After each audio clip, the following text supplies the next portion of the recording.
Muchas gracias, Ian.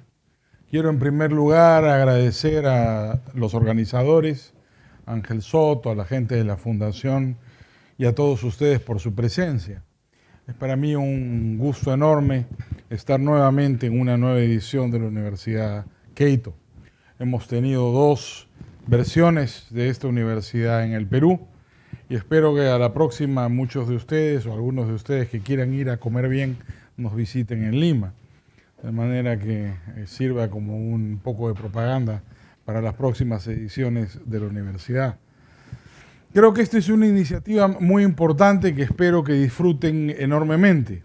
El hecho de reunir a 60 estudiantes provenientes de distintos países de América Latina, mitad chilenos, mitad latinoamericanos, desde distintos lugares, entiendo que han venido de El Salvador, de Costa Rica, como de América del Sur. Es algo bastante notable. Me he pasado la vida desde el año 1981 trabajando en los círculos liberales, en los grupos liberales, y creo que lo más importante, lo más enriquecedor es tener la oportunidad de interactuar con otras personas, ¿no? Lo que los americanos llaman hacer el networking, ¿no? Creo que eso es uno de los principales valores, más allá de las clases o de las discusiones puramente formales que se tienen. Lo importante es quién está al lado de ustedes. Y creo que estos días que van a pasar además en el hermosísimo escenario de Zapallar son particularmente importantes. Ian, muy querido amigo mío, ha tenido la amabilidad de creer que puedo contribuir con algo y ha insistido en que dé dos conferencias, una hoy día y una el día de mañana. Espero no aburrirlos, porque como suele pasar, los profesores solemos repetirnos. Tenemos un solo rollo y generalmente andamos repitiéndonos permanentemente a lo largo del tiempo. Espero que eso no los aflija particularmente. Ha querido Ian que esta tarde yo les hable acerca de la tradición mercantilista en América Latina. Y esa es una maldad de su parte. Si no se han dado cuenta, Ian es peruano también. Con lo cual esta gente que pertenece a esta tribu, a la que pertenecemos ambos, tienen algunas características de cierta maldad. Ian pretende que yo les hable de algo abstracto a las 2 de la tarde después del almuerzo. Y eso es realmente una refinación del mal. Porque hay que, como dice Carlos Alberto Montaner, lo más difícil de hablar a las 2 de la tarde, ¿no? Es tratar de impedir que los que se van del salón no despierten a los que se quedan. De manera que uno pueda intercambiar algunas ideas mínimamente inteligentes justo en el momento más difícil del día, que es cuando acabamos de comer. ¿Por qué hablamos de la tradición mercantilista? ¿A qué se refiere esta idea? ¿Por qué el título de esta conversación o de esta charla? Dicen los historiadores que el capitalismo se caracteriza por tener dos etapas, si quieren vérsele así, o ser de dos tipos. Se distingue entre el capitalismo democrático y el capitalismo no democrático. O si quieren ustedes, entre el mercantilismo y la economía de mercado. Esta caracterización histórica del capitalismo se debe a un historiador sueco muy famoso llamado Elie Heckscher, que precisamente su libro principal se llama Mercantilismo. ¿Cuál es la idea? Que a lo largo del proceso de evolución del sistema capitalista ha habido dos etapas o dos procesos. Un tipo de capitalismo llamado mercantilismo que se caracteriza por ser un capitalismo no competitivo. Como veremos, la competencia en el mercantilismo no se produce en los mercados económicos, sino en los mercados políticos, que se caracteriza por ser un sistema no democrático, donde el privilegio es el principio en torno al cual gira la empresa y la propiedad, y porque se caracteriza finalmente por una relación muy intensa entre el poder y distintos grupos sociales, económicos, empresariales, sindicales al interior del país donde se lleva a cabo. Frente al mercantilismo, dicen los historiadores económicos, hay que distinguir otro tipo de capitalismo, la economía de mercado o el capitalismo democrático. En la economía de mercado o capitalismo democrático, a diferencia que en el mercantilismo, hay competencia económica. El privilegio no es la esencia de la organización económica y social. El mandato de competir no es solamente un derecho, sino un deber. La propiedad y la empresa son derechos de todos, no privilegios de algunos. Y el Estado se encuentra limitado en su participación política y económica. Examinemos brevemente las características del mercantilismo, las características de la economía de mercado, para discutir a continuación qué tipo de capitalismo es el que tenemos en América Latina y cuáles son las relaciones entre el mercantilismo y la economía de mercado. Si son etapas cronológicas o etapas fenomenológicas. Examinemos breve y sinópticamente cada uno de estos conceptos. El mercantilismo es, como hemos dicho, la primera etapa de desarrollo del capitalismo, donde lo que ocurre es que conjuntos de personas organizadas dentro de la sociedad, sean sindicales, gremiales o empresariales, compiten políticamente por el favor de la autoridad. En el mercantilismo, la competencia no se produce en el mercado económico. Se desplaza del mercado económico al mercado político. Una característica de la economía mercantilista, nosotros podemos reconocer una economía mercantilista cuando vemos que eso sucede. Cuando vemos que la gente, en lugar de competir, por ejemplo, por conseguir un producto más barato o de mejor calidad, y compites por precio o por calidad, comienza a competir por el favor del presidente, por la simpatía del ministro, por pertenecer a un cierto partido. Cuando la competencia política desplaza la competencia económica, tenemos una característica central de una sociedad mercantilista. En una sociedad mercantilista, por ejemplo, un empresario gana más de ser amigo del ministro o del presidente que produciendo en su fábrica.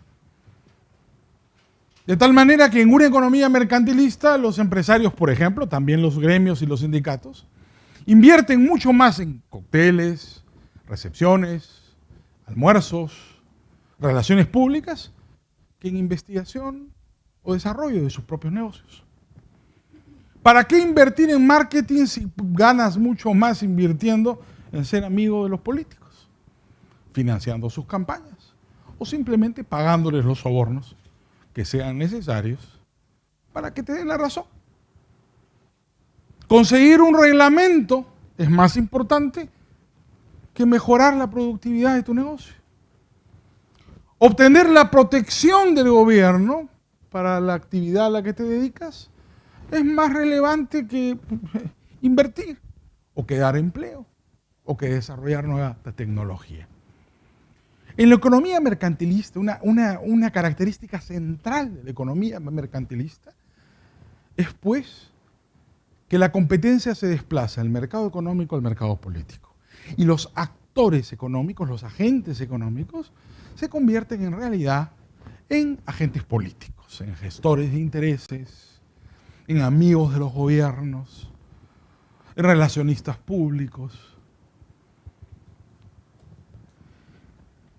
Esta característica supone, por supuesto, un grado importante de creatividad. Y supone, por supuesto, un enorme derroche, una enorme inversión de recursos. Pero es fruto de los incentivos existentes en una sociedad mercantilista. Es mucho más interesante buscar el favor del gobernante que buscar el del consumidor. Es más fácil. Buscar el favor del consumidor, como supondría una economía de mercado, supone un esfuerzo muy grande. ¿Para qué tratar de convencer o seducir a centenares de miles o millones de personas cuando basta con seducir a uno solo? O a dos, o a tres, o a los 20 miembros del gabinete. ¿Para qué vas a invertir tanto? Seducidos por la facilidad con que la actuación política rinde consecuencias y réditos económicos, en una sociedad mercantilista todos empiezan a hacer lo mismo. Los empresarios, los gremios, los sindicatos, los distintos grupos de interés social.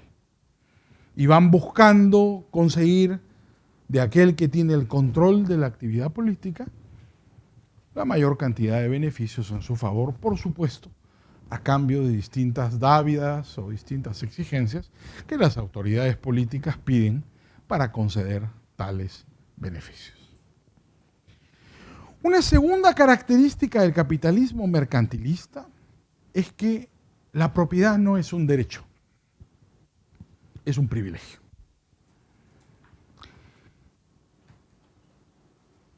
En los sistemas mercantilistas no cualquiera es propietario.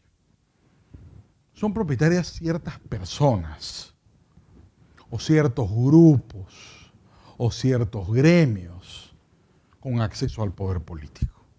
La propiedad no es un derecho universal. La propiedad es una concesión administrativa.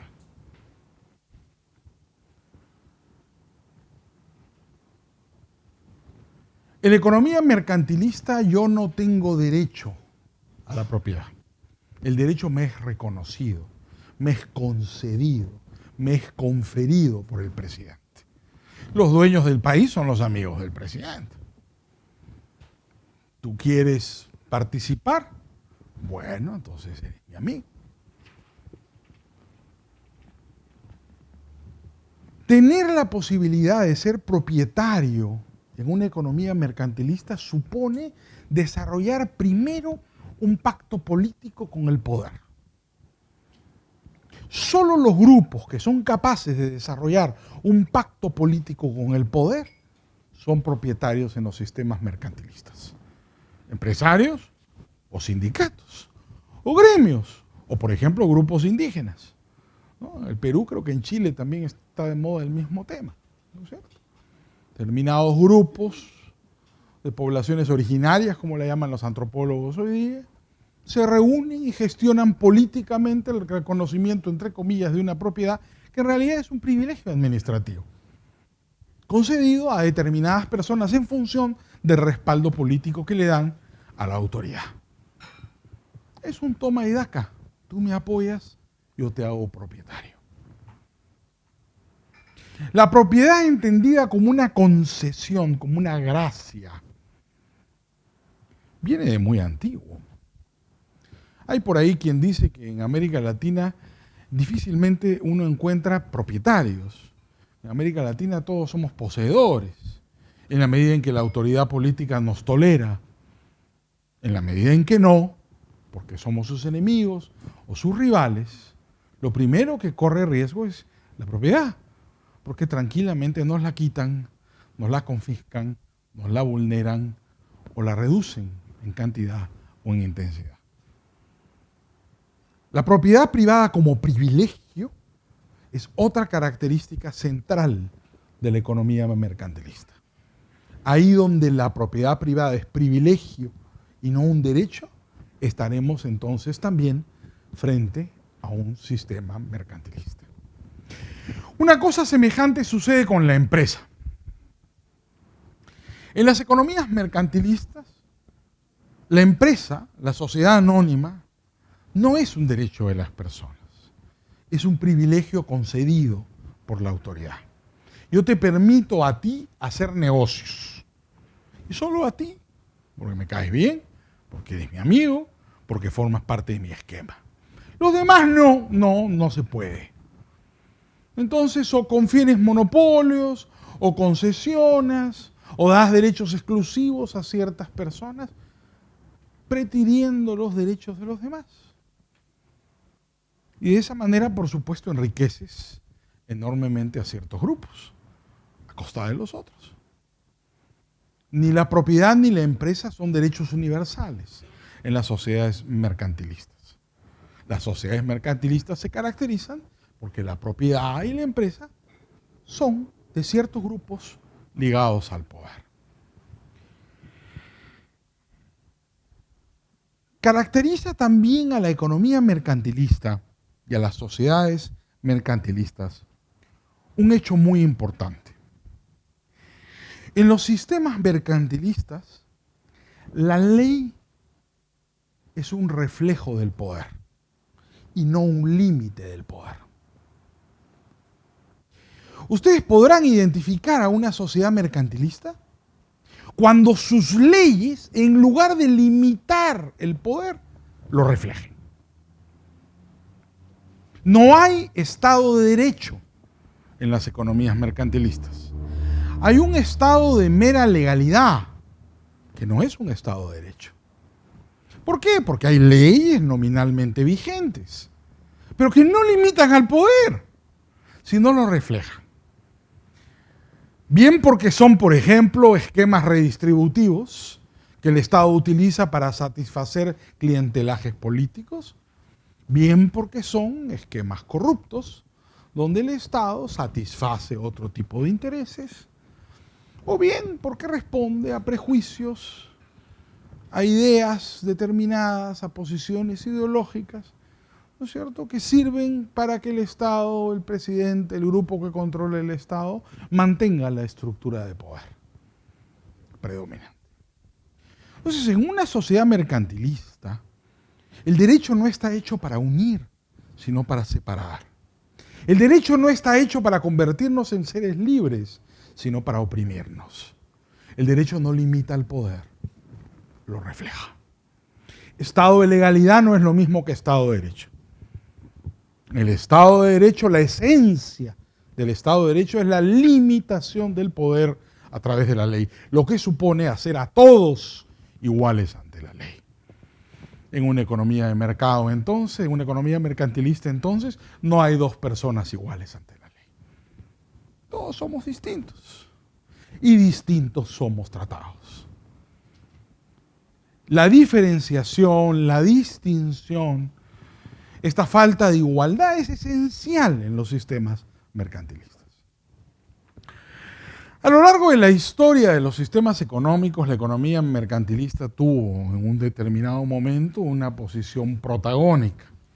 Heckscher dice, ¿no es cierto?, que a partir del siglo XVII, siglo XVIII, siglo XIX, hubo una presencia muy importante de la economía mercantilista en el mundo occidental y desarrollado, que con la aparición, digamos, con la gran efusión de la revolución industrial a finales del XVIII, en el siglo XIX, da lugar a toda la era del progreso en el siglo XIX y a la aparición de las economías de mercado, que han sido un proceso histórico. Y lentamente la economía de mercado fue desplazando a la economía mercantilista en las sociedades desarrolladas. Aparece así la economía de mercado como una especie de segundo tipo de capitalismo. Un capitalismo diferenciado absolutamente de la economía mercantilista. ¿Qué caracteriza a la economía de mercado? A la economía de mercado la caracteriza esencialmente que la competencia se produce en los mercados económicos. Es decir, las personas, nosotros, los agentes económicos, como llaman los profesores de economía, compiten en el mercado, abiertamente. Las actividades económicas se llevan a cabo en el mercado económico. Y yo compito, ¿no es cierto?, por ofrecer un nuevo producto, por mejorar la calidad del producto o reducir su precio. Y de esa forma me diferencio con el otro. Y trato de conseguir la aprobación del consumidor. No se produce el tipo de competencia política que hay en el mercantilismo. En realidad, una sociedad auténticamente libre es una sociedad donde no importa quién es el presidente, ¿no? Por eso Borges decía que dichosos eran los suizos que no sabían el nombre de su presidente, ¿no? Además, en Suiza cada 12 meses cambia el presidente, es un turno rotativo entre los ministros, ¿no? Es una gran tragedia ser presidente suizo, ¿no? Completamente distinto al concepto de presidencia en esta parte del mundo, ¿no? Donde la gente se arrebata ese cargo pues con gran fruición. En la economía de mercado, lo que importa es estar al servicio del consumidor, estar al servicio de los demás, no servirte de los demás, como en el mercantilismo. No interesa tu relación con el presidente, no importa quién gobierna, no importa menos. Lo que importa es lo que opina el consumidor. El referéndum cotidiano del consumidor es el que determina quién prevalece o no, quién triunfa o no en una economía de mercado. Eso supone algunas condiciones adicionales. En segundo lugar, que la propiedad sea un derecho. Caracteriza a la economía de mercado, a diferencia con la economía mercantilista, que la propiedad es un derecho universal. Todos pueden ser propietarios. Hay un derecho universal a la propiedad. La economía de mercado se basa en el sentido de pertenencia que supone la institucionalización y el reconocimiento del derecho a la propiedad privada. El sentido de pertenencia inherente a la propiedad privada acarrea una segunda característica política muy importante de la economía de mercado, que es que solo donde hay sentido de pertenencia hay sentido de responsabilidad. Solo una sociedad de propietarios es una sociedad de hombres responsables, porque el propietario es el que puede perder o ganar. Y ser consciente de la ganancia y de la pérdida es el sentido esencial de la responsabilidad. Solo pueblos de propietarios son pueblos de gente responsables y solo los pueblos de gente responsables son los pueblos de hombres y mujeres libres. Ahí donde no hay propiedad no hay libertad, porque no hay responsabilidad. Y la libertad supone un ejercicio moralmente responsable. Muchas veces se habla de la propiedad, ¿no? Y se utiliza esta palabra que es tan compleja. Hablaremos de eso un poco mañana, ¿no? Pero la propiedad es una misma palabra que significa muchas cosas distintas, ¿no? Inclusive los enemigos de la propiedad hablan de la propiedad. Yo recuerdo en el Perú cuando yo era pequeño había un gobierno militar de izquierda. Claro, ustedes podrán pensar aquí en Chile o viniendo de otros países de América Latina como Paraguay, Uruguay, ¿no? ¿Cómo es posible un gobierno militar de izquierda? Bueno, en el Perú tuvimos un gobierno militar de izquierda, ¿no? Que socializó el país, el gobierno del general Velasco Alvarado en los años 70 del siglo pasado. Y para destruir la propiedad en el Perú de esa época inventaron una cosa que se llamaba la propiedad social, ¿no? Que era como el Newspeak de Orwell. Tú le añades la palabra social a cualquier sustantivo, le añades el adjetivo social y sencillamente lo perviertes, ¿no? Hayek por eso decía que habían palabras comadreja, ¿no? Porque hay un viejo mito nórdico que dice que la comadreja, que es un animalito, una especie de carnívoro, tiene la capacidad de succionar el contenido de un huevo sin romper la cáscara. Entonces él decía, hay palabras como las comadrejas que son capaces de succionar el significado de otra sin romperla. Y la palabra social es la comadreja por excelencia. Tú le agregas social a la justicia y la justicia deja de ser justicia, se convierte en justicia social. Le añades social al Estado de Derecho y el Estado social de Derecho ya no es Estado de Derecho. Le añades a la democracia, democracia social y ya no es democracia. Y le añades a la propiedad, propiedad social y ya no es propiedad. Es una forma de perversión de las palabras, utilizando las mismas palabras. Entonces, en una economía de mercado, en realidad se reivindica el verdadero sentido de la propiedad como un derecho universal, tal como no existía en los sistemas mercantilistas. La propiedad como derecho de los individuos es una creación muy reciente en la historia, como veremos mañana, pero caracteriza a las economías de mercado, porque es el seguro que nos lleva a la responsabilidad y a la sociedad de hombres libres. También caracteriza a la economía de mercado el derecho a la empresa. Si en el mercantilismo la empresa es un privilegio, en la economía de mercado es un derecho. Todos tenemos derecho a ser empresarios, a ser emprendedores, a hacer empresa. En el mercantilismo no, solo los amigos del rey, los compadres del presidente, los miembros del partido son los únicos que pueden hacer empresa. En la economía de mercado cualquiera. No hay ninguna obligación, cualquiera puede serlo. Nadie te lo puede impedir. Todo el que tenga una idea, todo el que encuentre una oportunidad, tiene el derecho a desarrollarla y convertirse de esa forma en empresario. Es una característica central entonces de las economías de mercado, la posibilidad de convertir tu idea en una empresa, tal como no existe en las economías mercantilistas, donde tienes que pedirle el favor al presidente, la carta de privilegio, ¿no? Como antiguamente se llamaba el charter, ¿no? Por el cual el rey te permitía desarrollar tu negocio. En la actualidad, la concesión administrativa, la licencia previa, la autorización al ministro, son los equivalentes de las viejas cartas de privilegio de los reyes en los tiempos del mercantilismo.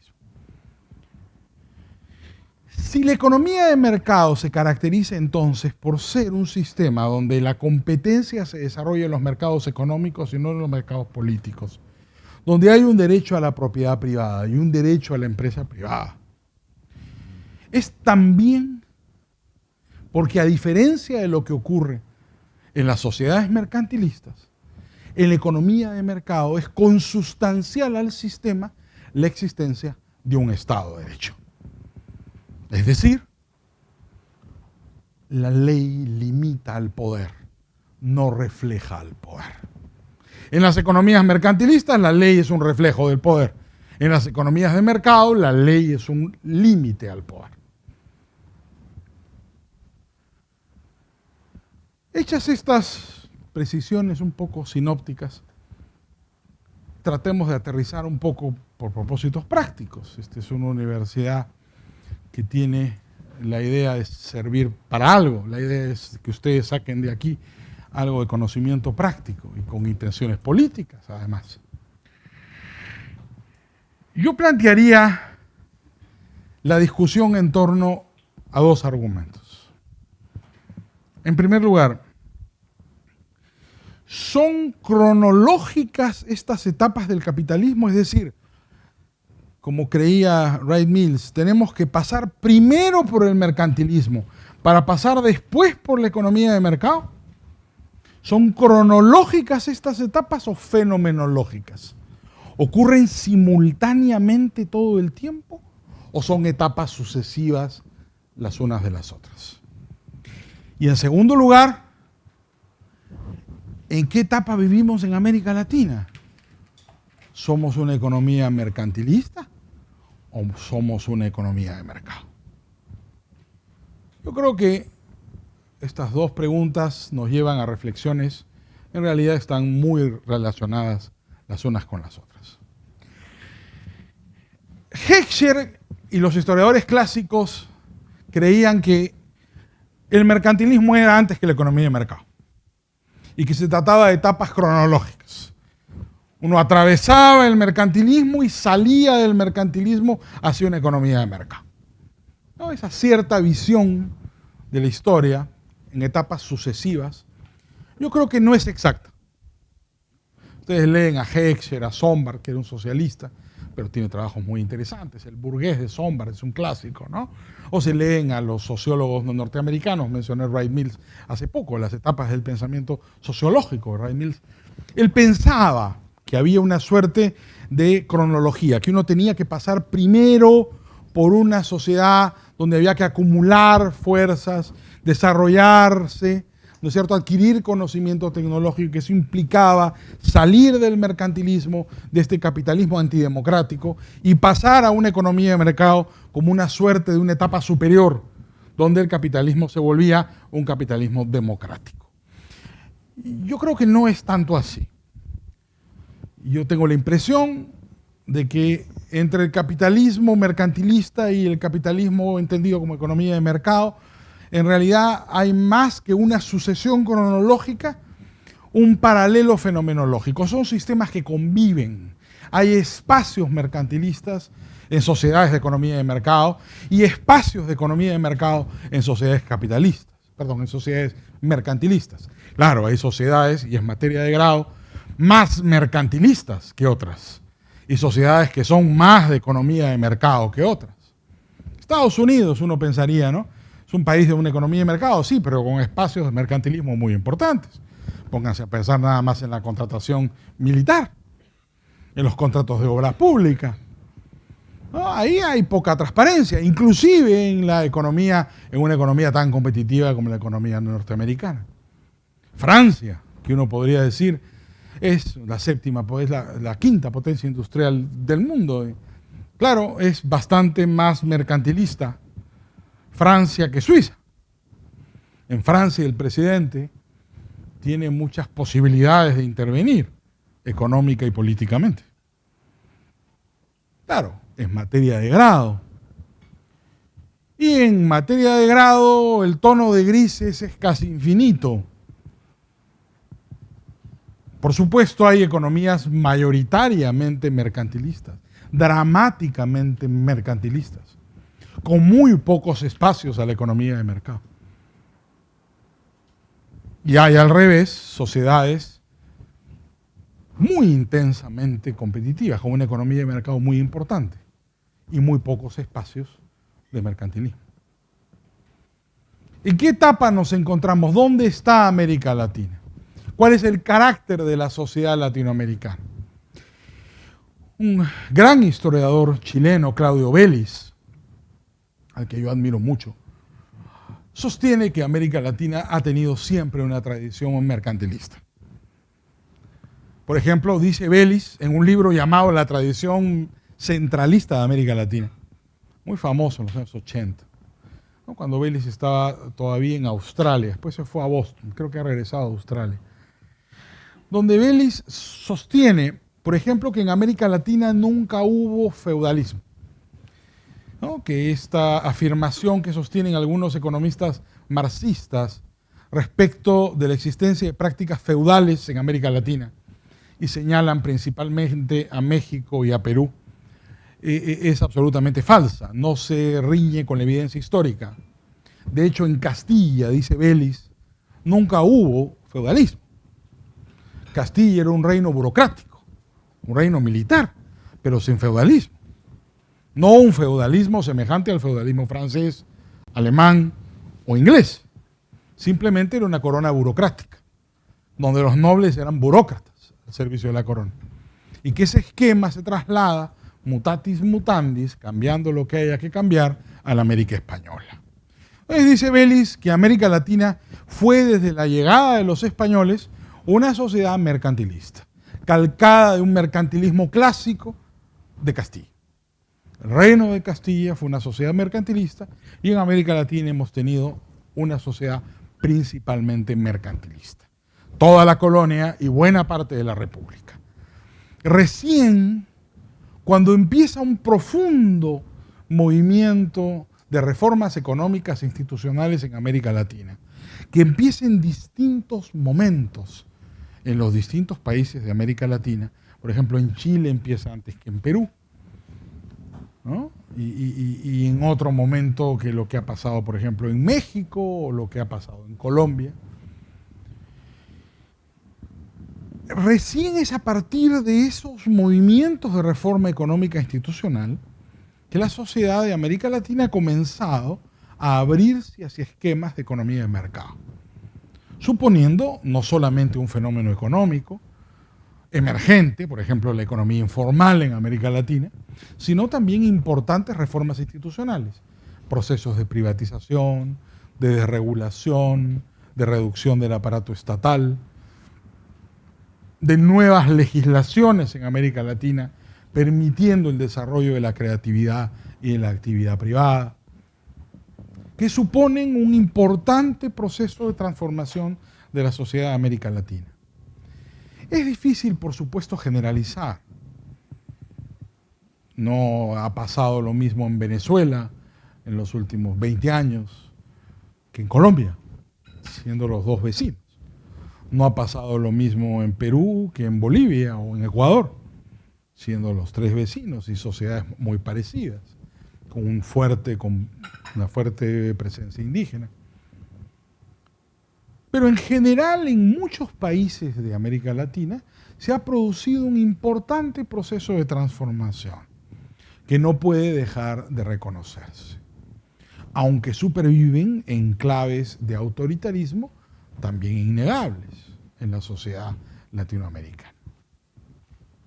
Nos encontramos probablemente en una etapa de transformaciones, donde la sociedad de América Latina está tratando de reivindicar sus derechos a la propiedad y a la empresa de una forma muy activa, y donde tal vez sea esperable en un futuro inmediato la generalización de una economía de mercado.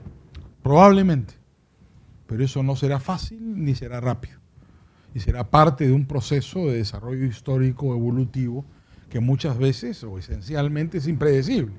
Nadie puede predecir la evolución, también puede haber involución. La evolución no es señal de progreso, también puede haber retroceso. Venezuela era uno de los países más ricos de América Latina hace 20 años y era una democracia, aparentemente. Y miren en lo que se transformó. De manera que es difícil preverlo, pero sí queda claro que hay por lo menos estas tensiones claramente expresadas en la sociedad de América Latina. Yo me atrevería a decir que uno de los procesos más complejos es el de la creación de un Estado de Derecho, que es esencialmente un proceso político.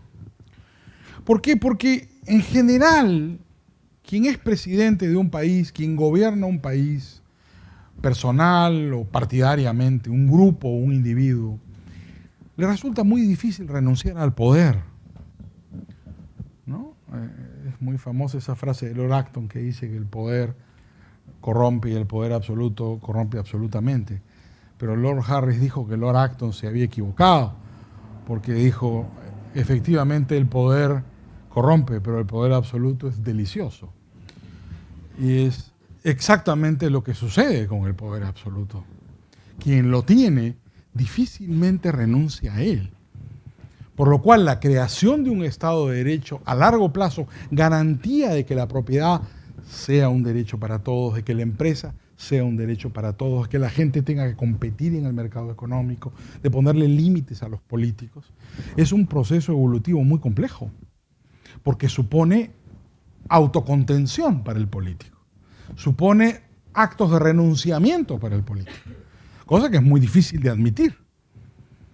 Quien tiene poder solo va a renunciar al poder si se lo quita a la sociedad, porque voluntariamente hacerlo es algo muy difícil, porque le permite tener el control absoluto de su sociedad.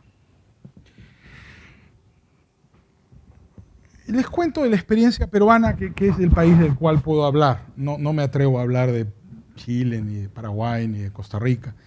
Cada uno de ustedes probablemente nos pueden contar la experiencia de sus propios países, ¿no? Pero miren cómo se legisla en el Perú. Esto es tan característico de las sociedades mercantilistas. Pese a que el Perú ha progresado mucho y hay espacios de economía de mercado, miren cómo se legisla en el Perú, ¿no? En el Perú se legisla importando leyes, ¿no? Y esto ha sido así siempre. Entonces, por ejemplo, nuestro Código de Comercio, que está vigente aún, es un Código de Comercio muy antiguo, desde 1902. es el Código de Comercio Español de 1898. Igualito, ¿eh? Hasta con errores de imprenta, con erratas.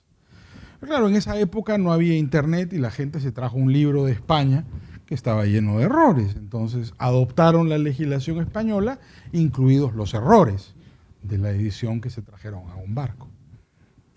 El Código Penal peruano de 1924, el anterior al actual, era el Código Penal suizo de 1900. Igualito, copiado, línea por línea, coma por coma. Solamente le añadieron un capítulo acerca de los indígenas, porque claro, en la Confederación Helvética no había indígenas. El Código Civil peruano de 1984 es el Código Civil italiano de 1942. Es decir, el Código de Mussolini, adoptado en 1984 en el segundo gobierno del presidente Fernando Belaúnde Terry, un caballero a la antigua y un demócrata carta cabal. El Perú adoptó el Código de Mussolini, que le encanta a muchos de mis colegas civilistas, ¿eh? Pero a mí me parece atroz andar adoptando a estas alturas de la vida el código fascista, corporativista de Mussolini. Es una cosa absolutamente ridícula. Pero así es, pues los abogados también hacemos daño. Hay esta idea de que uno puede importar leyes como importar bienes, ¿no? La ley del Tribunal Constitucional peruano es la ley del Tribunal Constitucional español. La ley del mercado de valores peruano es la ley del mercado de valores español. La ley de las ofertas públicas de adquisición peruana es la ley de las ofertas públicas de adquisición española. La ley del defensor del pueblo peruano es la ley del defensor del pueblo español. Como los diputados, los parlamentarios peruanos solo hablan castellano, se las traen de España, que no es precisamente la mejor manera de copiar. Podrían irse a buscar a otros países de repente para tener una actividad creativa más iluminada. Es la historia de América Latina. Hemos vivido importando leyes. A veces escarbamos un poquito en la historia legislativa de cada uno de nuestros países, vamos a encontrar lo mismo, ¿eh? El Viejo Bello, que produjo aquí en Chile un código civil que fue adoptado por 6 o por 7 países a lo largo de América Latina, era un discípulo de Bentham, un positivista muy peligroso, ¿no?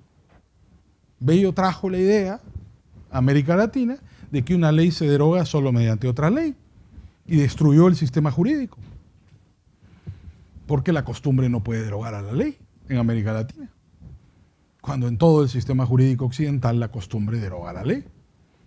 El desuso, una ley que cae en desuso, es derogada, se llama el desuetudo en el sistema jurídico romano. Pero a Bello se le ocurrió, como era discípulo de Bentham, que la única fuente del derecho era la ley. Y el gran Bello destruyó el sistema jurídico de América Latina. El positivismo en América Latina es anterior a Kelsen, gracias al señor Bello. 100 años antes de Kelsen. Hemos vivido importando leyes, ¿eh? Por todas partes. No es solamente un pecado latinoamericano. En muchos lugares del mundo se ha pensado que uno podía transformar un país importando leyes como quien importa una fábrica, o como quien importa una máquina, o como quien importa una computadora, cuando no funciona igual. Y hay razones importantes para que no funcione igual. Haile Selassie fue el último emperador de Etiopía. Probablemente muchos de ustedes no lo recuerden, pero sí se acordarán de los Rastafaris, ¿no? Y la música rasta. Bueno, los Rastafaris eran los soldados, los guerreros juramentados del emperador de Etiopía que luchaban contra los italianos cuando se produce la invasión de Etiopía en los años 20. Haile Selassie fue el Che Guevara de su época y tenía estos guerreros juramentados que, debidamente premunidos de una marihuana de gran calidad, se lanzaban contra los tanques italianos llenos de explosivos. Los Rastafaris eran en realidad violentos, ¿no? Eran guerreros juramentados, por eso no se cortan el pelo, porque han jurado no cortarse el pelo hasta que Haile Selassie y su dinastía regresen a Etiopía.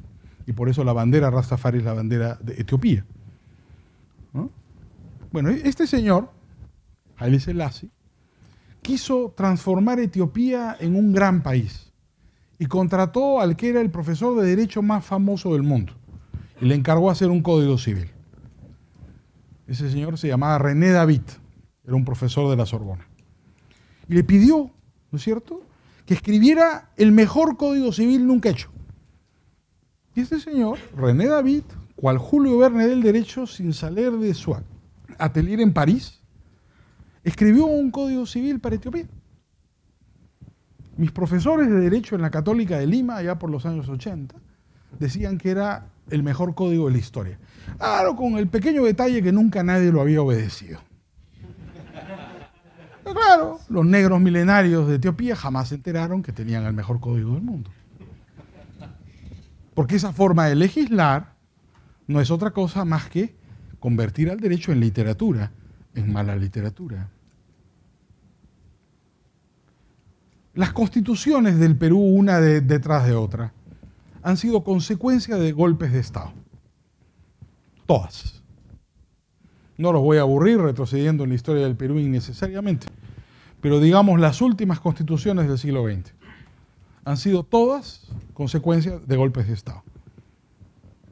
Han sido documentos revolucionarios. El grupo ganador le impuso al grupo perdedor su constitución. La última constitución del siglo XX, la constitución de 1993, es la constitución de Fujimori, producto del golpe de Estado del año 92. La anterior, la constitución del 79, producto del golpe de Estado del general Velasco del año 68. La anterior, la constitución de 1933, producto del golpe de Estado del coronel Sánchez Cerro de 1930. Y la anterior, de 1920, producto del golpe de Estado de Leguía del año 1919. Todas las constituciones del siglo XX han sido productos de golpe de Estado. Es decir, la Constitución refleja el poder, no lo limita. Todas, absolutamente todas. Ya no los aburro con las del siglo XIX porque son como 30. Pero son igualitas. Todas son producto de un golpe de Estado. No tenemos constituciones en el Perú. No me atrevo a decir qué pasa en Chile ni en otros países de América Latina, eso lo dirán ustedes. Pero en el Perú, todas las constituciones son documentos revolucionarios, por eso nadie las cumple. Porque no reflejan ningún consenso. Son fruto del grupo que ganó, del grupo que triunfó, del grupo que dio el golpe de Estado, que puso su constitución y obligó al resto de la sociedad a seguir bailando con sus reglas. Hasta que vino el siguiente golpe de Estado que los echó y puso una nueva constitución. ¿Por qué? Porque no hay legitimidad, porque el derecho no limita al poder, el derecho refleja el poder, sencillamente cambia la mayoría, entonces pasan por encima de una constitución porque no lo es. Carece de legitimidad política. La construcción de un Estado de Derecho, en mi concepto, es una precondición fundamental para la construcción de una economía de mercado. Y es una tarea sumamente compleja, porque no está exenta de los vaivenes ni de los problemas políticos. Quienes creemos en la democracia tenemos que persuadir, tenemos que convencer, no podemos imponer. Y solo persuadiendo y convenciendo podemos a largo plazo estar seguros de la permanencia de las instituciones o de los valores políticos que son adoptados por un país. En conclusión, para no excederme, y probablemente tengamos tiempo para algún intercambio de preguntas, que creo que es lo más valioso siempre. Tenemos dos tipos de capitalismo, ¿no? El mercantilismo y la economía de mercado. El mercantilismo, no hay competencia, la competencia se desplaza del mercado económico al mercado político. La propiedad y la empresa no son derechos, son privilegios. Y la ley refleja el poder, no limita el poder. En la economía de mercado, capitalismo democrático, lo que tenemos es todo lo contrario. Competencia económica, derecho a la propiedad y a la empresa, derecho universal a la propiedad y a la empresa. Y un Estado de Derecho, no un mero estado de legalidad. En el Estado de Derecho, la ley limita el poder y no lo refleja. Estas etapas no son etapas cronológicas, son etapas fenomenológicas. En las sociedades hay espacios de economía de mercado, hay espacios mercantilistas. De lo que se trata es que los espacios de economía de mercado sean predominantes, desplacen absoluta, mayoritariamente a los espacios mercantilistas y que el mercantilismo o desaparezca o se encuentre absolutamente restringido, obligado a actuar con transparencia y limitado para evitar las consecuencias políticas y económicas que el mercantilismo atrae sobre las sociedades. ¿En qué etapa se encuentra América Latina? Es difícil concluirlo de una manera tajante porque cada país de América Latina tiene su característica y su propia experiencia, Pero si hemos de seguir las ideas de Claudio Vélez, el ilustre historiador chileno, que yo comparto, creo que América Latina se encuentra aún en una etapa de capitalismo mercantilista, en algunos casos tratando de desarrollar economías de mercado con un esfuerzo muy grande, importante y muy notable. José Carlos Mariátegui, el comunista peruano, decía que la clave de la labor política es ser conscientes del esfuerzo y la obligación que tenemos que desarrollar para llevar a cabo nuestros ideales. Él decía, ni calco ni copia, creación heroica. En esa creación espero que estemos todos juntos. Muchas gracias.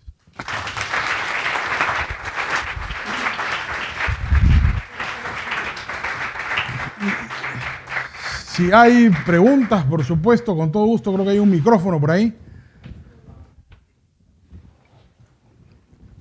Acá han levantado varias manos.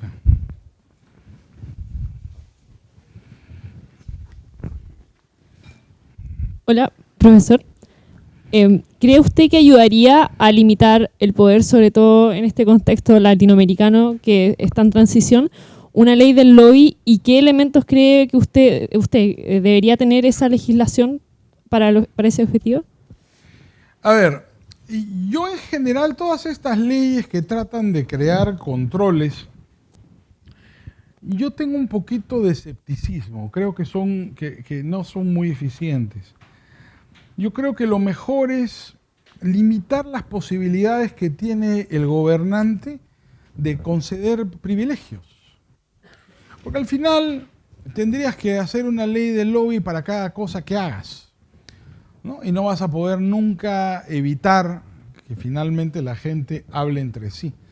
Pero si le quitas al Poder Ejecutivo la posibilidad de crear normas de carácter redistributivo clandestinamente, le quitaste la facultad de dar privilegios mercantilistas, ¿no? Por ejemplo, en el Perú, el principal legislador es el Poder Ejecutivo, ¿no? Si del 100% de normas que se producen en el año, el 95% de las normas las produce el Poder Ejecutivo y solo el 5% las produce el Congreso.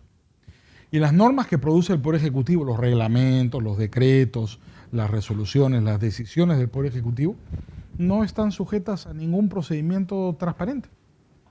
Sencillamente el Poder Ejecutivo saca un reglamento y ya está. El Congreso, bien que mal, está controlado. Nos guste o no nos guste, pero más o menos es público. El Poder Ejecutivo no. Entonces, yo creo más, por ejemplo, en eso, en transparentar el mecanismo de decisión del Poder Ejecutivo y obligar a que si, por ejemplo, se va a aprobar un reglamento nuevo sobre, voy a decir una tontería, zonificación urbana, ese reglamento sea público y se discuta, no que sencillamente le den el cambio de uso urbano a un señor que es amigo del ministro o financista del alcalde y que ustedes saben, un cambio de zonificación hace millonaria a una persona porque te permite cambiar el uso urbano. Y de repente un predio que era una finca, un predio rústico, lo conviertes en un predio urbano por decisión administrativa. Lo que hay que impedir es que el burócrata tenga la posibilidad de tomar esa decisión. Y que tenga que haber un proceso democrático, transparente, público. Porque de esa manera vas a controlar competitivamente a los grupos de interés. Más que aprobar una ley de lobby que yo pienso que no nos sacaría mucho del problema, probablemente nos quedaríamos dando vueltas ahí mismo. Sí, dale. Buenas tardes, profesor. Me pareció muy interesante el análisis de si es un proceso cronológico o fenomenológico. Y concuerdo con usted que es fenomenológico por el motivo de que pues, hay diferentes espacios, ¿no? Según la realidad de los países. Sin embargo, me parece clave lo que usted hablaba del mantenimiento de las instituciones coloniales. Es decir, llega la independencia, algunos países llegan por casualidad, otros llegan por motivo de lucha. Y ante esa incertidumbre mantenemos por más de 200 años instituciones coloniales. Y en algunos casos, por ejemplo, recuerdo el caso de la Federación Centroamericana que se trata de inspirar en la Constitución de Estados Unidos y fracasa estrepitosamente el experimento, por así decirlo. Asumiendo que eso es un proceso fenomenológico y no Cronológico. Cronológico, exacto. ¿Qué pasó exactamente en esa parte? Es decir, nos faltaron intelectuales, ¿Qué pasó y por qué América Latina tuvo ese sesgo de 200 años de mantenimiento de instituciones coloniales que por supuesto dan al traste en ese fantasma que nos persigue todavía a los liberales, de ese periodo liberal de apertura del comercio que era un periodo totalmente mercantilista? Su pregunta es muy interesante, nos obligaría casi a tener un curso de varios meses, ¿no? Y probablemente al final no estaríamos de acuerdo, pero hay un distinguido historiador chileno, en honor a los dueños de casa, Bernardino Bravo Lira, que ha escrito cosas muy interesantes. No, yo sé que es un personaje controversial, pero Bernardino ha escrito en un libro que se llama Derecho Común y Derecho Propio algo que es absolutamente cierto, que el proceso de independencia de América Latina es el proceso de independencia de las reales audiencias. Cada república latinoamericana es una real audiencia independizada, ¿no? Donde hubo una real audiencia, hay una república. Es una observación muy brillante, porque efectivamente fue así. El único lugar donde hubo dos reales audiencias y solo una república fue el Perú, porque la audiencia de Cusco fue muy tardía, fue solo con la revolución de Túpac Amaru. Entonces no hubo tiempo para que esa real audiencia se convirtiera en una república independiente. En el resto de América Latina, donde hubo una real audiencia, hubo una república.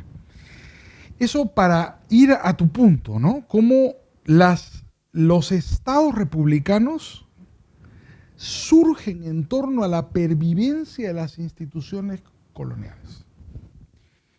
Y son eso, ¿no? Los estados republicanos son en realidad reales audiencias independizadas utilizando los instrumentos del poder político colonial español. Claro, también Bravo dice que en la América Latina no hubo colonias, que eran reinos. También es verdad, legalmente, ¿no? Nosotros tenemos la tendencia a hablar de las colonias latinoamericanas. No éramos colonias, colonias eran los norteamericanos. Nosotros éramos reinos con unas características legales que han marcado mucho a las repúblicas latinoamericanas, el legalismo español. Yo creo que, no obstante ello, hay que ser conscientes de una cosa. América Latina, prácticamente desde el día siguiente de la independencia, fue objeto de proyectos políticos de transformación deliberada muy importantes. Los fundadores de las repúblicas de América Latina trataron de recrear el mundo. Nunca les fue bien, pero lo intentaron. Es decir, no podemos acusar a las clases políticas de América Latina de no haber sido imaginativas, ¿eh? Lo fueron, tremendamente imaginativos, pero no les funcionó, ¿no? Los fundadores de América Latina trataron de crear sociedades nuevas. Algunos como Bello, bajo la influencia de Bentham. Bello, Francisco de Miranda, con la influencia enorme de Bentham. Otros inspirados por los norteamericanos. Otros, el caso de México, tan complejo con sus imperios, ¿no? Sus dos imperios, el de Iturbide y después el del Maximiliano. Pero que lo intentaron, ¿no? Después, a mediados del siglo XIX, finales del siglo XIX, con los positivistas en América Latina, que trataron de transformar la sociedad latinoamericana. Por ejemplo, importando leyes, trayendo los códigos, el código napoleónico. Trataron de transformar América Latina. No les funcionó, porque yo creo que no fueron conscientes de las limitaciones del poder político. Pero no es que no lo intentaran, ¿eh? No tuvieron éxito. Y lo que hay que estudiar es por qué no tuvieron éxito para no seguir cometiendo el mismo error. Pero sí perviven instituciones coloniales, lamentablemente, o virreinales, lamentablemente, en América Latina, en toda la legislación. Eso lo vemos con cierta frecuencia, ¿no? Coincido contigo. Sí, claro, por supuesto. Andrés, de Bolivia. Es claro, es notorio inclusive el daño que ocasiona el mercantilismo a nivel de Estado de Derecho. Desde el mismo momento en que se rompe la igualdad ante la ley ya es un retroceso, y es, como dijo bien, un proceso de involución. Pero lo que me gustaría preguntar es de manera un poquito más concreta, más puntillosa, si es posible, las consecuencias a nivel económico, a nivel macroeconómico que tiene esta simbiosis nociva del mercantilismo entre el Estado y los empresarios que se benefician de aquello. ¿Cuál es ese daño? Y inclusive pensar en la posibilidad de que este mismo Estado pueda terminar aplastando a aquellos a quienes está beneficiando en determinado momento. Quizás se me ocurre justamente la expresión de Voltaire que utiliza en el relato Cándido. Es posible inclusive que estén acariciando la serpiente que los devora lentamente hasta que les coma el corazón. Si es una posibilidad, ¿y cómo se daría esta consecuencia? Sí, claro. Esa es Lenin tiene una variante de esa frase, ¿no? Cuando le preguntan, cuando Lenin dice hay que ahorcar a toda la burguesía, ¿no? Radek. Exactamente. Es exactamente la misma frase, mutatis mutandis, ¿no? El mercantilismo es profundamente ineficiente. Y ese es el problema. Porque es un juego de suma cero, ¿no? Entonces el mercantilismo, lo que sacas de acá lo pones allá y lo que pones acá lo sacas acá y no se crece, es siempre muy ineficiente. Hay un gran derroche y desperdicio de recursos y además es muy corrupto. No solamente la corrupción normal, la corrupción del soborno, también la corrupción política y la corrupción espiritual. Al final, si todo es un arreglo y tú me apoyas y yo te apoyo, la sociedad comienza a pervertirse completamente. Porque nadie actúa legítimamente, todo el mundo actúa en función del favor político que le va a ser recíprocamente concedido. ¿No? Puede ser que no pidas un soborno, pero el político mercantilista está profundamente corrompido, aunque no pida un soborno, porque está dando un apoyo a cambio de algo, ilegítimamente, a costa de los demás. Esto tiene que ver, además, en mi concepto, con la difusión de un prejuicio, ¿ya? Que es un problema hasta filosófico.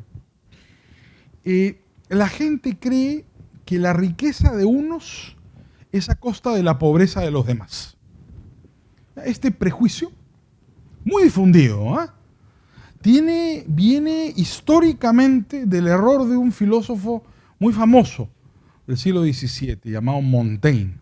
Por eso a este problema se le llama en la historia económica el dogma Montaigne, ¿no? Que es pensar que la riqueza de unos es a costa de la pobreza de los demás. ¿No? Y tiene que ver con un ensayo que escribió Montaigne, el ensayo 22 en los ensayos de Montaigne, ¿no? Donde él hablaba de este problema y decía, lo que yo gano es porque se lo quito al otro. Esa es la idea del juego de suma cero, ¿te das cuenta? Hay gente que cree que la sociedad es un juego de suma cero. Y que si yo tengo acá es porque ha sido a costa tuyo y lo que tú consigues es a costa de él. Es un juego redistributivo donde la autoridad central es la que decide quién tiene la riqueza quitándosela a los demás. Y eso es una falacia. La riqueza no se produce de esa manera. La ganancia en una economía de mercado no es producto de quitarle a nadie nada, porque los valores no son equivalentes, los valores son subjetivos y no son equivalentes. Entonces, cuando yo gano en un negocio, también ganas tú. Cuando se produce, por ejemplo, el intercambio en el mercado, yo no intercambio algo, yo no comercio contigo, cuando las dos cosas que nos damos nosotros son iguales. Cuando se produce un acto de comercio es porque yo valoro más lo que recibo que lo que doy y tú recíprocamente también. Entonces tú ganas y yo gano y toda la sociedad en su conjunto se beneficia. Entonces no hay juego de suma cero, es un juego de suma positiva. Esta idea la gente no la entiende. No piensa hay una cantidad dada de recursos. Y entonces, ¿de qué se trata la administración? En decidir quién tiene esto y quién tiene esto, ¿no? Y a cambio de esto recibe esto, aquello, y ya está, ¿no? Es una especie de conjunto limitado y finito de permutaciones que la autoridad puede llevar a cabo, negociando con cada uno de los interesados. Eso es profundamente ineficiente y lleva a corrupción, a deterioro económico. Al final, las economías mercantilistas terminan colapsando, como colapsaron a lo largo de la historia. Lo que pasa es que es un proceso lento y a veces es un proceso sumamente complejo, pero yo creo que la línea evolutiva de desarrollo de las economías de mercado en América Latina nos ofrece alguna esperanza en el buen sentido. ¿Había otras manos por ahí? Sí.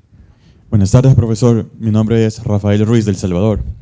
A mí me llama mucho la atención lo que usted estaba mencionando y me hace pensar de que en la historia de América Latina y quizás también del mundo, nunca ha existido una economía del mercado pura o al 100%, por decirlo así. Entonces siempre hemos experimentado mercantilismo con espacios de economía de mercado. Entonces mi pregunta en este sentido es, o sea, ¿qué tan posible o qué tan factible es de verdad llegar a altos grados de economía de mercado en las sociedades cuando existe este problema de principal agente, que podríamos llamarle las democracias, de estar lidiando con los grupos de poder? Entonces, esa es mi pregunta. Bueno, siempre es materia de grado. Mire el ejemplo de Salvador. El ejemplo de Salvador es precisamente la respuesta a tu pregunta. Sí es posible. Salvador ha estado liderando los índices de libertad económica durante décadas. Claro, se han dado el lujo de elegir un presidente de izquierda, como el Perú también se dio el lujo de elegir un presidente de izquierda. No sé cómo le ha ido a los salvadoreños, a los peruanos nos pudo ir peor. Y bueno, ahí está la cosa, porque la realidad es distinta. Digamos, el mundo ideal es un mundo de negro y de blanco. La realidad es un mundo de grises. Y yo me atrevería a decir que efectivamente lo que hay son economías mayoritariamente de mercado, pero por supuesto en Salvador también había espacios mercantilistas aún en el mejor momento de su desarrollo económico. O Chile, que es un gran ejemplo. Los peruanos hemos imitado las políticas económicas chilenas en los últimos 10 años o 15 años. Y no nos ha ido mal. Claro, ahora Chile ha decidido cambiar sus políticas, elegir aparentemente a otros, a un gobernante o una gobernante con otras ideas, o que ha cambiado sus ideas. Se está hablando de un cambio de modelo. Bueno, así son las sociedades democráticas, ¿no? Los peruanos estamos muy interesados en que eso pase, ¿eh? Porque así nos vamos a llevar toda la inversión al Perú, ¿no? Entonces estamos... Bueno, somos competitivos, no es mercantilistas. Absolutamente competitivos. Entonces, bueno, ojalá pues que eso suceda y venga más inversión al Perú, ¿no? Total, el capitalismo no tiene bandera, felizmente, ¿no? El conde Gobineau creía que el capitalismo separaba a los pueblos y llevaba a la guerra. Y es mentira. El capitalismo une a los pueblos y los lleva a la paz, ¿no? Perú y Chile nunca han estado más unidos que ahora, pese a que los políticos hacen todos sus esfuerzos para que no sea así. El mercado los ha unido absolutamente. Y los va a unir más, ¿no? Salvador es el ejemplo de lo que tú dices, es un ejemplo muy interesante. Claro, hay ejemplos de involución. Bolivia, por ejemplo, por ahí estaba el amigo boliviano, ¿no? Yo tengo una gran simpatía por tu patria, dicho sea de paso, porque estoy casado con boliviano, entonces conozco lo que es. Y Bolivia avanzó, retrocedió tremendamente. Mira al punto hasta dónde retrocedió. Pero Bolivia hizo avances importantes en materia fiscal, en materia de organización del Estado. Claro que se puede retroceder. Digamos, como te decía, por eso decía, citando a Mariátegui, ni calco ni copia, creación heroica. Esta vaina tú tienes que pelearla todos los días. Jefferson decía que el precio de la libertad es su eterna vigilancia. Porque no está regalada, nos la quitan mañana. Entonces es así, estos espacios de libertad se pierden, pero también se conquistan, ¿no? Entonces, en realidad la historia por eso es fascinante, porque nunca está escrita, ¿no? Siempre hay algo que se puede hacer. El caso argentino es una maravilla, ¿no?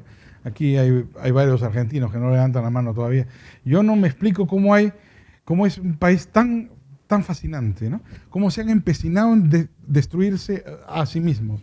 Es una cosa absolutamente admirable en el caso argentino. Y no lo logran, porque Argentina siempre sobrevive. Entonces, es una cosa absolutamente fascinante cómo esta cosa persistente de los políticos argentinos destruye a Argentina y le hacen mucho daño, pero Argentina se vuelve a parar. Una cosa absolutamente admirable. Agárrate el micro para que te escuchen tus...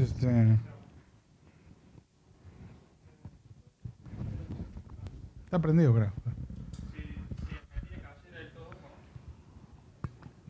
si Argentina llegara a caer del todo, los argentinos aprenderíamos y no seguirían votando gobiernos populistas a lo mejor. Pero como nunca llegó a caer del todo, nunca llegó al fracaso total, siempre pudo, en el 2001 sí, pero se levantó rápido, relativamente, nunca llegó a aprender la lección, digamos. Sí, eso es una tesis. A veces es necesario llegar hasta el final, ¿no? Un poco eso fue lo que nos pasó a los peruanos del año 90 con Sendero Luminoso, hubo un momento muy duro. Probablemente no se hubiera hecho un cambio de paradigma si no se llegaba a ese punto, ¿no? Pero bueno, las sociedades son bastante complejas, es verdad. Colombia también ha llegado a ciertos extremos y Colombia tiene una cierta estabilidad económica interesante. Las cifras colombianas son bastante admirables. No sé si hay algún colombiano por acá, pero Colombia es un país que hay que mirar siempre. Porque en medio de la guerra civil han sabido mantener un cierto orden económico, ¿no? Sí, con todo gusto. Andrés Barrientos, de aquí de Chile. Quería hacer una consulta breve, pero si me puede responder. ¿A qué atribuye usted que en América Latina actualmente, a lo largo de la historia, siempre existe como cierta sospecha a la economía de mercado? Que nos destaca aquí siempre estar cuestionando el modelo, etcétera. Sobre todo aquí se está dando bastante el debate en Chile. Sí, es muy interesante. Yo quisiera, para responder a tu pregunta, hacer un paralelo entre la discusión respecto del modelo en Chile y la discusión respecto del modelo en el Perú. El problema, por ejemplo, en Chile y Perú, que es el mismo modelo económico y la misma discusión, es en torno a la legitimidad del modelo. Esa es en realidad la discusión. No en torno a la eficiencia del modelo, creo que nadie lo discute, ¿no? Al punto que tenemos un gobierno de izquierda en el Perú que no ha movido un ápice el modelo. Como es una discusión en torno a la legitimidad, es casi una discusión moral. ¿Cuál es el problema en Chile? Bueno, el problema en Chile es Pinochet, ¿no? Y la forma como se adopta el modelo en un determinado momento. En el Perú, el modelo, que viene muchos años después, es el año 90, se adopta de una manera un poco diferente y es muy interesante porque es muy curioso. Yo creo que la sociología política tiene que escribir en los próximos años algo sobre esa experiencia. Porque el año 90, el modelo fue propuesto por el candidato que perdió las elecciones, Vargas Llosa, en un proceso democrático. No fue una dictadura, no fue un golpe de Estado. Un proceso democrático en el cual el Perú había llegado luego del primer gobierno de Alan García a una situación de deterioro económico y político enorme, una hiperinflación monstruosa, ¿no? Entonces, el país fue persuadido por Vargas Llosa de que había que cambiar. Ahora, lo interesante fue, y esto suele pasar en el proceso democrático, que el que convenció al país perdió las elecciones, ¿no? Hay razones de tipo político, ¿no? Dicen los científicos políticos que uno, para ganar una elección en el mercado democrático, tiene que aproximarse al votante medio, ¿no? Claro, eso es verdad si quieres ganar las elecciones, pero resulta que en las democracias hay dos procesos que ocurren simultáneamente. Uno es el proceso electoral y otro es el proceso político. A veces coinciden el proceso electoral con el político. Mediante el proceso electoral se decide quién es el gobernante y mediante el proceso político se decide quién tiene la agenda para el gobierno. Muchas veces coinciden, pero puede ocurrir que no coincidan, y a eso en ciencia política se le llama la paradoja del gran reformador. Cuando un candidato tiene ideas políticas muy definidas, es ideológicamente muy definido, se separa del votante medio. Es decir, no gana la elección, pero marca la agenda política. Y eso fue lo que le pasó a Vargas Llosa en el 90. Perdió, pero ha dejado al Perú prisionero de su plan de gobierno hasta hoy. Es decir, el perdedor el año 90 tuvo un triunfo político y una derrota electoral. Al punto que todos sus enemigos o sus aliados han tenido que gobernar siguiendo su plan de gobierno. Y nadie se aparta del plan de gobierno porque no se discute la legitimidad democrática del plan de gobierno. Fujimori era enemigo de Vargas Llosa y gobernó con el plan de gobierno de Vargas Llosa. Después hubo un breve gobierno de transición de Paniagua, Luego llegó el doctor Toledo, un aliado político de Vargas Llosa, siguió el modelo y lo profundizó. El doctor Toledo hizo algunas cosas importantes. Luego Alan García, que es el enemigo mortal de Vargas Llosa, no se movió un centímetro, era más vargallosista que Vargas Llosa. Y luego ganó las elecciones la izquierda con el apoyo de Vargas Llosa, porque ahí fue la paradoja, Vargas Llosa pidió el voto por Humala contra la hija de Fujimori. Y ganó el comandante Humala, que se comprometió a mantener el programa económico de Vargas Llosa. Entonces, en el Perú ha pasado una cosa muy rara, que es que un literato ha creado dos mundos, un mundo de ficción por el cual le han dado el premio Nobel y un mundo real, que es la economía de mercado peruana. Yo no estoy seguro que haya un caso parecido en la política de América Latina, porque no es un político profesional, ha sido un intelectual, ha sido un literato que ha sido capaz de crear dos mundos. Claro, digamos, a costa de perder. Él no quería perder, yo estaba ahí. Te puedo decir que no quería perder, pero perdió.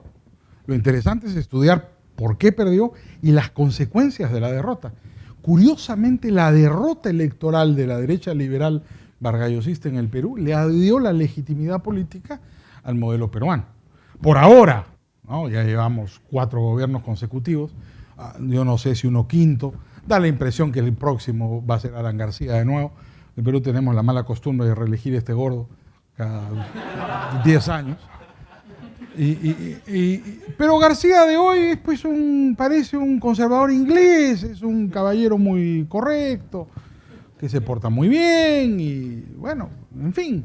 Él no es confiable, ¿no? García es capaz de cualquier cosa, pero da la impresión de que va a seguir en el mismo camino, que es el camino de una legitimidad democrática, la idea de que este modelo económico que ha funcionado goza de legitimidad democrática. Me temo que no es la situación chilena.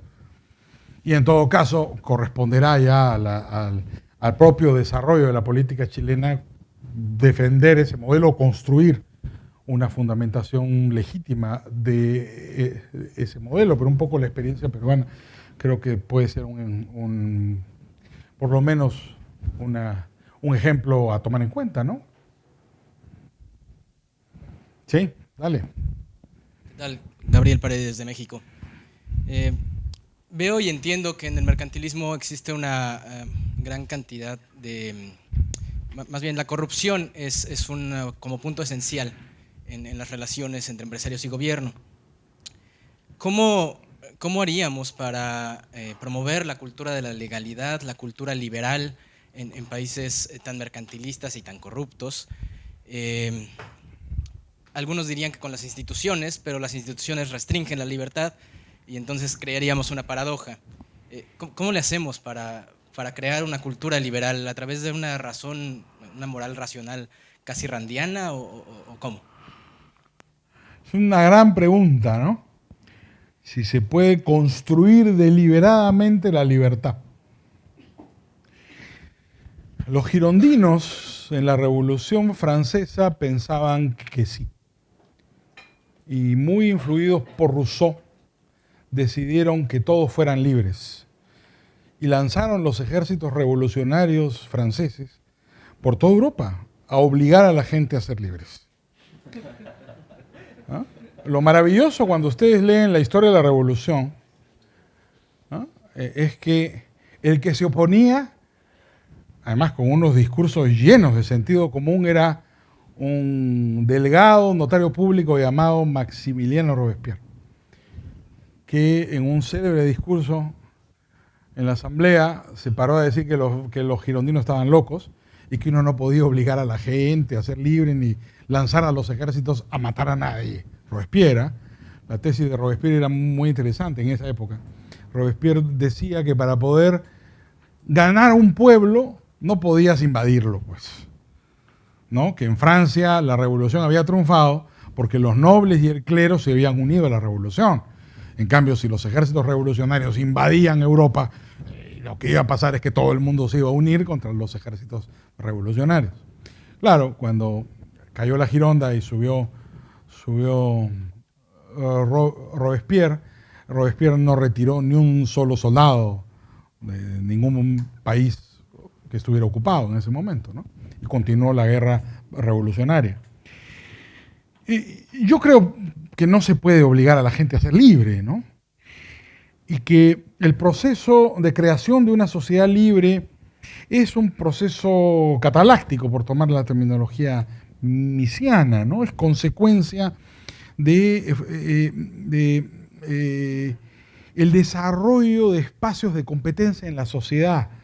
Y que si tú, por ejemplo, en América Latina le prestas atención a ciertos espacios de libertad, tienes no solamente el gran argumento para defenderla, sino la gran fuerza para motivarla. Y quisiera traer a colación de esto el tema de la economía informal. Yo trabajé con Hernando de Soto, publicamos El Otro Sendero hace años. Después me peleé con Hernando de Soto, pero por culpa de él, no por culpa mía. Me obligó a enjuiciarlo porque se apoderó de los derechos de autor del Otro Sendero, que era un libro escrito por varias personas y lo firmó él solo. En fin, después Hernando acabó en el directorio de la Fundación CAAFI, con lo cual me relevo de mayor comentario respecto a su compromiso con la libertad. Pero la idea original no era mala. La idea original era tratar de presentar la informalidad como la aventura de la libertad de los pobres de América Latina. Yo sé que puede ser un poco demagógica en algunos extremos, ¿ya? Pero yo creo que como argumento persuasivo era extraordinario. Y creo que sigue siendo útil. En México, en Perú, pues los informales están en todas partes. En cada esquina, ahí están los vendedores ambulantes, los microbuseros, los taxistas informales, ¿no? Los falsificadores de marcas, de productos. Es una maravilla porque ese argumento nos permite decir que los pobres de América Latina reivindican la propiedad, la empresa y la economía de mercado. Y que la informalidad es la emergencia de una economía de mercado de origen popular. Entonces, mientras los socialistas hablan del socialismo, tú les puedes oponer un argumento populista y decirles, oye, socialismo en América Latina es de élite, porque el pueblo en las calles hace capitalismo. Es un argumento sumamente poderoso, ¿no? Y yo creo que ese tipo de argumentación en América Latina es muy persuasiva. No sé si en México pasa, no sé si en Chile, en Perú, en Bolivia estoy seguro que también. Por ejemplo, ahora hay todo un fenómeno por el alza de los precios de los metales de minería informal, ¿no? Hay zonas del Perú donde ya se ha vuelto un problema ecológico grave. Por ejemplo, hay zonas de la selva peruana que parecen el desierto del Sahara. Han sido destruidas por la minería informal, como consecuencia de las externalidades, por supuesto, en ausencia de derecho de propiedad. Eso nos da unos argumentos extraordinarios, ¿no es cierto? Entonces, hablar de la minería informal, el problema de la propiedad de los recursos naturales, ¿por qué tienen que ser del Estado y no del pueblo? ¿No? ¿Cuál es la diferencia entre encontrar oro en el Perú, ¿no es cierto?, o encontrar oro en California, o encontrar oro en Argentina? ¿No? Que si encuentran oro en Argentina, eres pobre, y si encuentras oro en California, eres rico. Por Argentina el oro es del gobierno y en California es tuyo, ¿no? Es exactamente la diferencia entre la riqueza y la pobreza, la diferencia entre una estructura institucional y otra. En América Latina los recursos naturales son del gobierno, porque el rey de España se los quitó a los indígenas y el Estado republicano no tuvo el coraje de devolvérselo a los pueblos originarios de América Latina. Y si los liberales, por ejemplo, defendemos la creación de la propiedad privada del subsuelo y entregarle la propiedad de las minas y la riqueza natural de América Latina a los propietarios de la superficie y no las empresas mineras, claro, las empresas mineras nos van a odiar y nos van a quitar apoyo a las fundaciones liberales. ¿Y qué importa si vamos a tener el apoyo del pueblo? Yo he sostenido esta tesis en el Perú, que hay que entregarle la propiedad de la riqueza mineral a los pueblos originarios del Perú. Claro, los mineros me detestan, pero ¿qué importa? Yo creo que ese tipo de argumentación, más que randiana, populista, ¿no?, recurriendo al argumento al populum, la experiencia social que te revela la existencia de espacios de competencia, estos fenómenos catalácticos, espontáneos que se producen en la sociedad, es el mejor argumento de venta para las ideas de la libertad en América Latina. Porque encontramos ejemplos por todas partes, ¿eh? En los distintos países de América Latina es un poco diferente, pero encontramos argumentos por todas partes. ¿Alguna otra pregunta? Pues creo que el café nos aguarda, ¿eh? Estamos. Muchas gracias.